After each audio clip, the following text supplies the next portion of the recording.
Wong urip kudu lampu kuning. Kudu ngati-ngati. Sing tegese. Lho, contone Pak Do. Contone mlaku sak mlaku klunuh.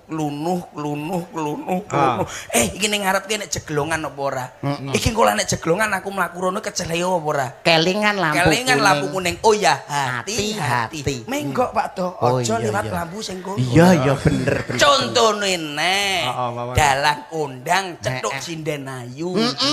Mlaku klunuh. Tak delok. Lho, iya ya nek omah wis enek. Kok ayu. Kok ayu ram sindenku. Lah ning omah wis enek kaya ngono. Kelingan lampu kuning. Kelingan lampu kuning. Aja dilakoni, aja klithih. Ndelok wayang. Kok ora njujuk nggon wayangan. Langsung ning nggon jiki. Mlaku klutuh. Padahal sangune ngepres, Cek. Sangune ngepres, Pak Do.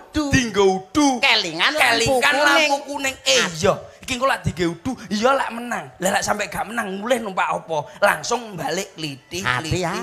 Mlaku nyopir sak nyopir, para sopir mlaku klutuh. Banter, Dek. Kok enek karaoke utawa purel? Disawang tingu. Kok delok Pak Do, karo omah kok rada mening sing iki. Kelingan lampu kuning pateni langsung ijo terus. Aku